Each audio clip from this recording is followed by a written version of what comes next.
Yes, blessed love, Rastafari. Give thanks for your presence with us. Of course, you're in the tiger's nest, the Honorable Priest Isaac here with you, glorifying Father and Mother of creation. We give thanks for the power and might of the Holy Trinity, King Selassie, Jah. Rastafari, yes, in the tiger's nest. Today we're going to be talking a bit about the lions. Very important situation I want to get into as it relates to the Ethiopian lions. Very distinct lions, really, on the planet. But before that, before we go into the groove, just make sure that you put your order in for your chalwa, for your chalice specifically.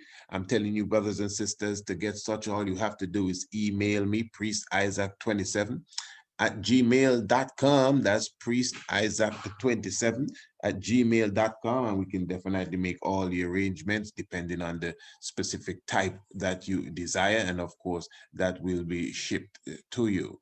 And at the same time, I definitely want to highlight the happenings for this Sunday.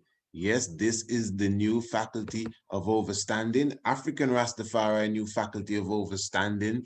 They will be definitely presenting another in their series of webinar series, Rastafari in the 21st Century. And this is the 6th of the series. And this is this Sunday. This Sunday, depending on when you may be seeing this recording, the 16th day of May 2021, definitely. You can just get the Zoom link. Of course, you would see all the information there.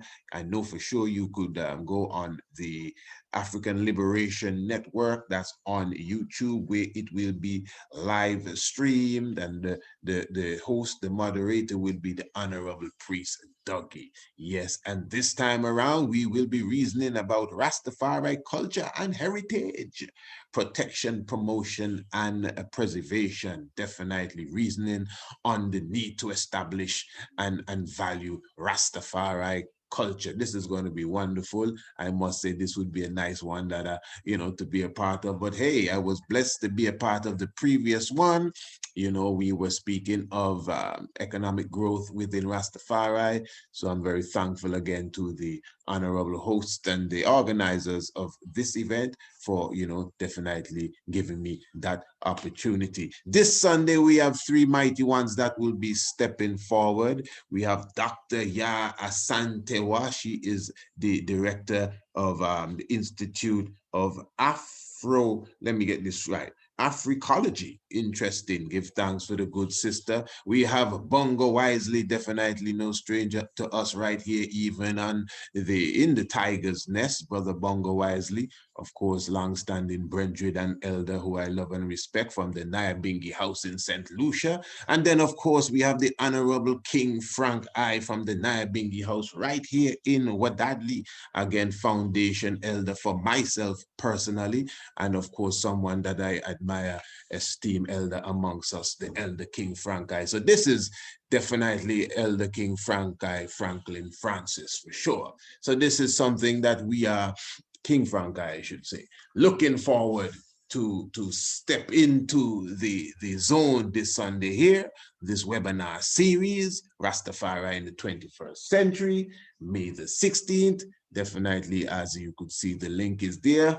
Let me just call the link Zoom conference meeting ID 918-9765-4956. And also you could definitely with yes, African Rastafari New Faculty Overstanding on Facebook as well.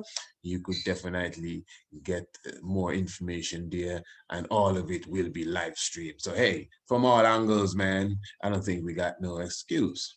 Good, this is going to be great. All right, so where are we now?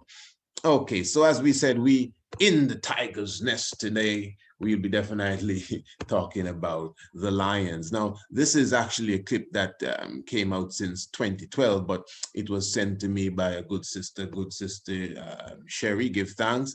And this is coming out from the Independent. I thought that the article was of interest to us, even those of us who love Ethiopia. DNA confirms Ethiopian lions are genetically distinct group. All right, so for all the scientists and those who want to get the information, this is for you.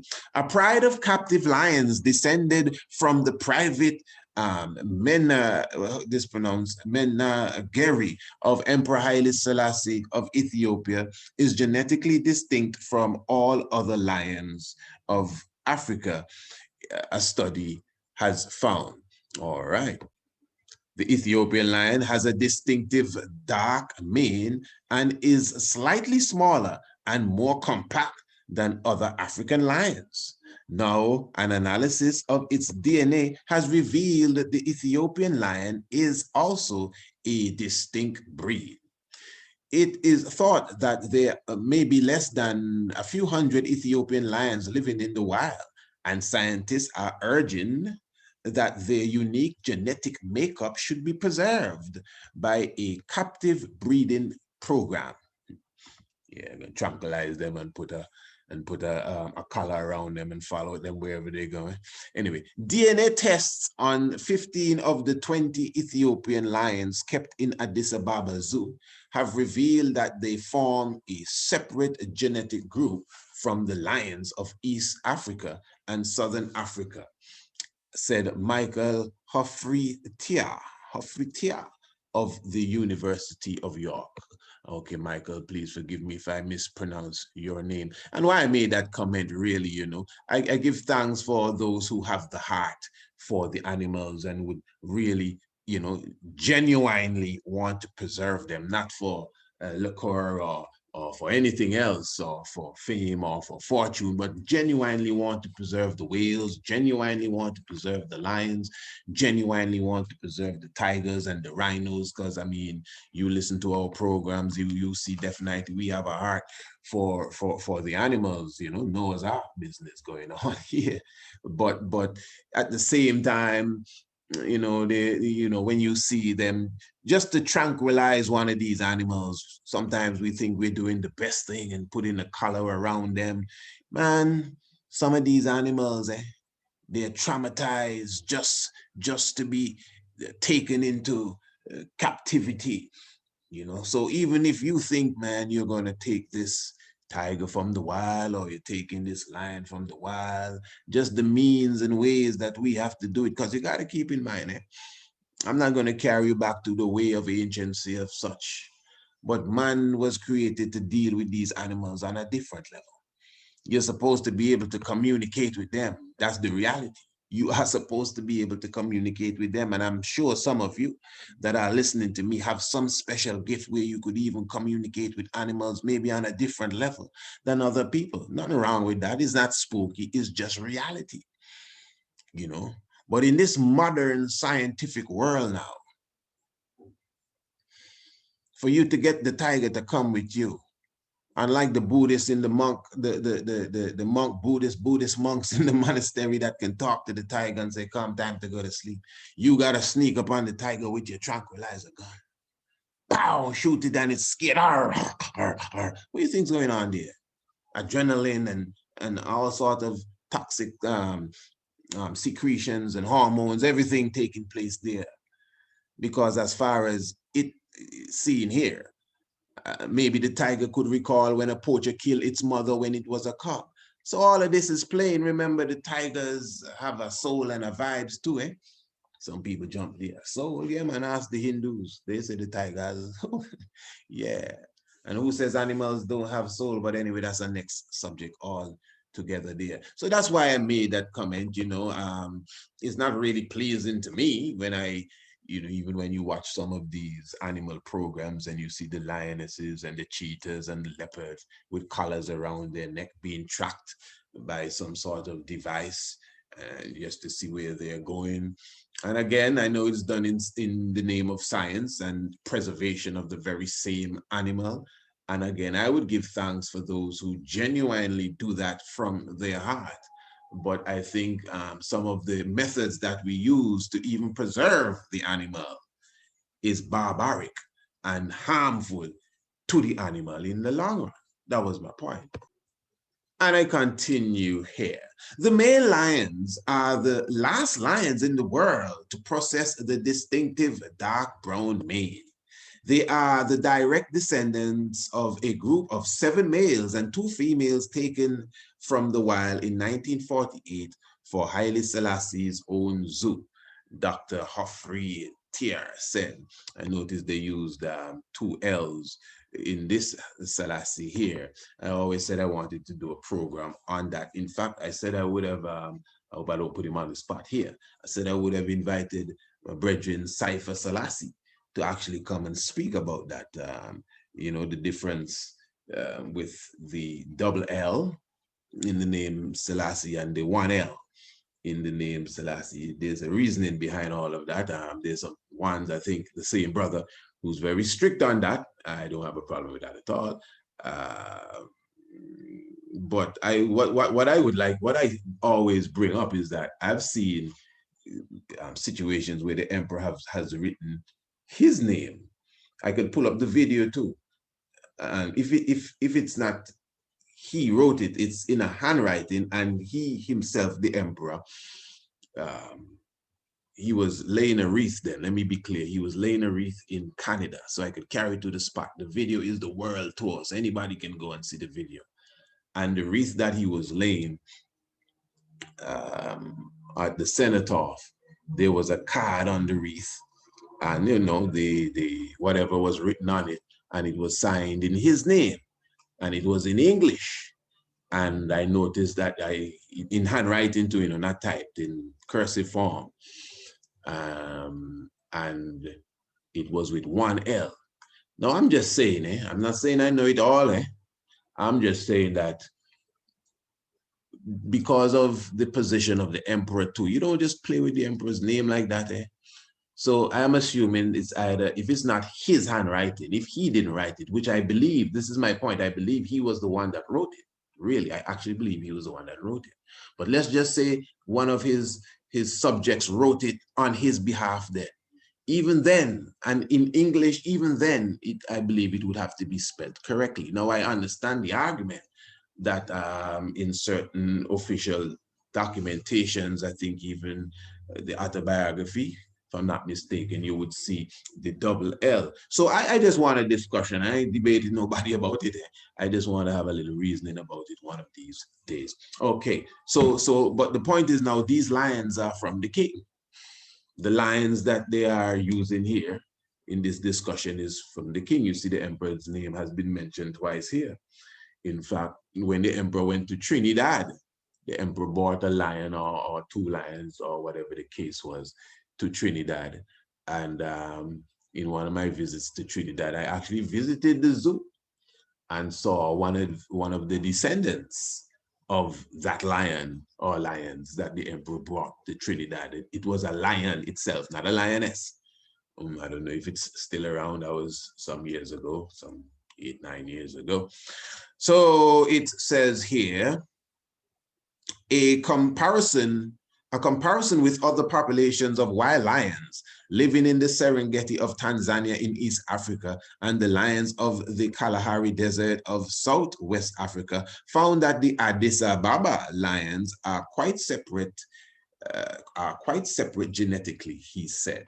The Addis Ababa lion it is referred to as. Okay, we therefore believe the Addis Ababa lion should be treated as a distinct conservation management unit and are urging immediate conservation actions, including a captive breeding program. You don't know that, tranquilizer and collar, to preserve this unique lion population. Dr. Humphrey Itera says. I really hope I'm not mispronouncing the name. As a species, lions are under threat. And their numbers have dwindled over the decades, with the biggest populations centered on East Africa and Southern Africa, with a tiny population of Asiatic lions existing in the Degar forest of India. Those lions, they have less mane, and they even live amongst the tigers. You know that the biggest tiger is bigger than the biggest lion.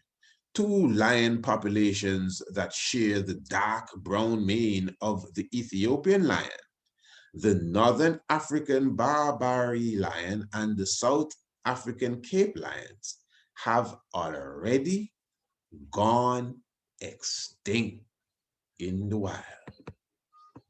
So the impression I get there is that there may be a few of them, but they're not in the wild. So, you know, in a sense, yeah, they're gone. Suzanne Brochet of Imperial College London, the lead author of the study published in European Journal of Wildlife Research, said that it is important to preserve the genetic diversity of the Ethiopian lions to help the species as a whole. A great amount of genetic diversity in lions have most likely already been lost, largely due to human influences. Every effort should be made to preserve as much of the lion's genetic heritage as possible, Dr. Brochet says. We hope field surveys will identify wild relatives of the unique Addis Ababa zoo lions in the future, but conserving the captive population in the critical first step, she said. And as I said, there you see the Ethiopian lion with that black dark mane. They say it's not as big as the bigger lions, but it's more compact, definitely. And this is one of those from the collection of the Lion of Judah himself. That's Emperor Haile Selassie I.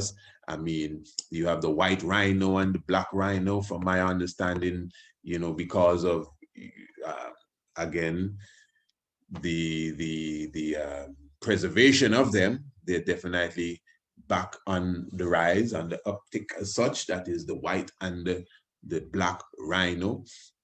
What's the difference? I think one has one horn and the other has two horns. In that, I think that's really what it is, but I'm not sure which one is which, but whatever the case is. And really what science is showing to us in reality, that there are, because of conservation and action taken, even with the tranquilizing and the color fixing, from some reports that I've seen, because I really follow up on the preservation of animals, you know.